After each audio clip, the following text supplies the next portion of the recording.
Section 1.15.2 field due to a uniformly charged infinite plane sheet। तो यहाँ पे अपन एक शीट लेने वाले हैं जो कि y डायमेंशन और z डायमेंशन में इनफाइनाइट है। यहाँ आप देख सकते हैं कि ये दोनों डायमेंशन में जो अपन ने फील्ड लिए वो जो शीट लिए वो बहुत ज़्यादा बड़ी शीट है। ये डायमेंशन में भी चलती जा रही है, इस डायमेंशन में भी चलती ही जा रही है। सरफेस चार्ज डेंसिटी सिग्मा है। सिग्मा सरफेस चार्ज डेंसिटी का मतलब हमने पहले ही बताया था, it is charge per unit area. ये हमको दे रखा है ना। अब अपन ने क्या किया, एक्स एक्सिस इस प्लेन के परपेंडिकुलर ले लिए। ये बहुत आसानी से बाय सिमेट्री ये कह रहे हैं कि ये देखा जा सकता है कि फील्ड जो है वो y और z डायरेक्शन में एग्जिस्ट नहीं कर सकती, which is very easy actually. क्योंकि जैसे यदि मैं इसको 2D में बना के दिखाऊं आपको कि मान लीजिए ये हमने 2D में शीट बनाई जो कि y में इनफाइनाइट जा रही है, ये y डायमेंशन है और ये y में इनफाइनाइट जा रही है शीट। तो फील्ड का कोई भी y कंपोनेंट यदि इधर से जितना नीचे वाले कंट्रीब्यूट करेंगे उतना ही ऊपर वाले भी कंट्रीब्यूट करेंगे। तो y डायरेक्शन का कंपोनेंट तो कैंसिल होगा ही होगा।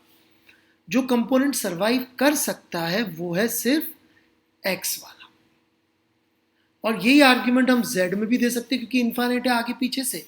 तो इसलिए यहां पे लिखा है बाय सिमेट्री जो y और z में कोई फील्ड नहीं होगी, जो भी होगी सिर्फ x में होगी। एक बार हमारे को ये बात प्रूव हो गई कि x में होगी, और यहाँ पर हम ये भी कह सकते हैं कि x में चूंकि इनफाइनाइट शीट है इस तरह से, तो इधर जो मैग्नीट्यूड आएगा वही मैग्नीट्यूड ऊपर नीचे सब जगह आएगा। मतलब कि मैग्नीट्यूड भी इस शीट के सामने एक फिक्स दूरी x पर कोई रीज़न नहीं है चेंज होने का, चाहे मैं प्लेन के बाहर चलूँ जैसे इस डायग्राम में या इस प्लेन के पैरेलल चलूँ इस डायग्राम। तो अब गॉसियन सरफेस कैसी ली है, बेसिकली एक क्यूबॉइड लिया है जिसको इन्होंने पैरेललोपिपेड भी कह दिया है, क्रॉस सेक्शनल एरिया ए का, जिसका ये क्रॉस सेक्शनल एरिया जो है वो ए है। और ये क्यूबॉइड है जिसकी लेंथ है 2x, x पीछे x आगे। तो हम यहां पर देख सकते हैं कि इस क्यूबॉइड के जो 6 फेसेस है उनमें से ये फेस जो ऊपर नीचे है और जो सामने और पीछे की तरफ फेसेस है इनके थ्रू फ्लक्स हो जाएगा 0, क्योंकि जो फील्ड है यदि वो आई कैप के अलोंग है तो ये एरिया वेक्टर्स जो होंगे उनके तो परपेंडिकुलर हो जाएगी, ये एरिया वेक्टर्स होंगे उनके, तो जो हमारा फील्ड वेक्टर बना रखा है हमने ये फील्ड वेक्टर तो उनके परपेंडिकुलर हो जाएगा। तो सिर्फ फेस 1 और फेस 2 के थ्रू ही फ्लक्स आएगा।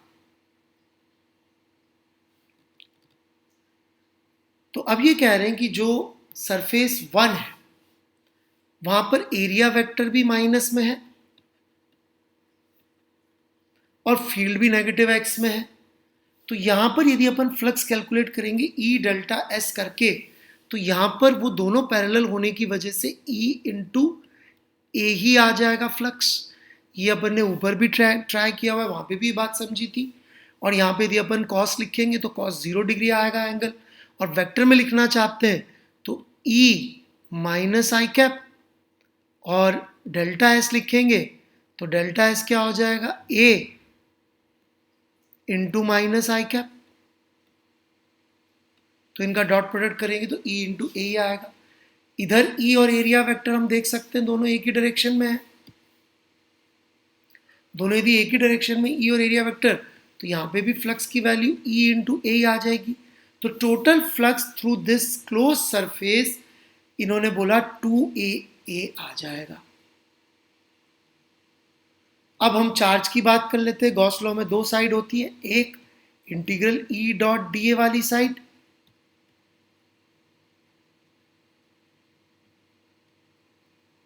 और दूसरी क्यू वाली साइड। तो हमने फर्स्ट वाली जो लेफ्ट साइड है उसकी वैल्यू तो निकाल ली है, अब हम जो राइट वाली साइड है क्यू इन, उसके बारे में बात कर लेते हैं। तो ये जो सरफेस है इसके थ्रू इतना एरिया इसने बंद किया है, कितना एरिया, ए एरिया बंद किया है, तो चार्ज कितना हो जाएगा जो अंदर बंद हुआ है, सिग्मा ए। तो sigma A is the charge, मतलब क्यू इन की वैल्यू आ गई sigma, that is charge point area multiply by जो एरिया इसने बंद किया था। एरिया जो बंद किया था वो ए एरिया ही बंद किया था, तो सिग्मा इंटू ए टोटल चार्ज हो गया। अब गॉस लॉ में हमने वैल्यू पुट कर दी, तो लेफ्ट साइड में 2EA, राइट साइड में sigma A by epsilon not. Solve किया तो ये फील्ड का मैग्नीट्यूड आ गया। और डायरेक्शन लिखनी है तो एन कैप, क्योंकि अपन ने पहले ही एस्टेब्लिश कर दिया था कि फील्ड जो है वो परपेंडिकुलर टू प्लेन आ रही है, तो ये एन कैप हो गया। इधर भी परपेंडिकुलर टू प्लेन, तो एन कैप दोनों तरफ में फर्स्ट क्लास काम कर रहा है। अब ये क्या बोल रहे हैं कि ये जो फील्ड है इसमें एक और ध्यान देने लायक बात है कि ये दूरी से भी इंडिपेंडेंट आ गई, एक्स पे डिपेंडेंसी नहीं आई, मतलब फील्ड की वैल्यू इनफाइनाइट शीट के लिए पैरेलल है। और फिर फाइनली क्या कह रहे हैं कि ये इक्वेशन जो है, यदि हमारे पास एक फाइनाइट शीट हो तो उसके सेंट्रल इलाके के लिए भी ट्रू है। जैसे कि इसका मैं आपको न्यूमेरिकली समझाने की कोशिश करूं, मान लीजिए मेरे पास एक 10 मीटर बाय 10 मीटर की स्क्वायर प्लेन शीट है और मुझसे कोई पूछ रहा है कि फील्ड बता दीजिए इस मिडिल सेक्शन में यहाँ से 1 सेंटीमीटर की दूरी पर। तो मिडिल सेक्शन का मतलब ये भी हो सकता है कि भाई यहाँ से 4.9 मीटर की दूरी पर, 4.8 मीटर की दूरी पर 5.3 मीटर इधर हो गया, और मिडिल सेक्शन में इधर 4.8 मीटर हो गया, ऐसा कोई दे दे, और यहाँ से 170 दूरी पर पूछ रहा है। तो ये प्रैक्टिकली ये पॉइंट के लिए शीट के एंड्स इतनी दूरी पर है कि अपन अप्रॉक्सीमेटली ये रिजल्ट लगाकर sigma bye 2 epsilon not result लिख सकते हैं। तो ये लास्ट लाइन में इन्होंने यही समझा।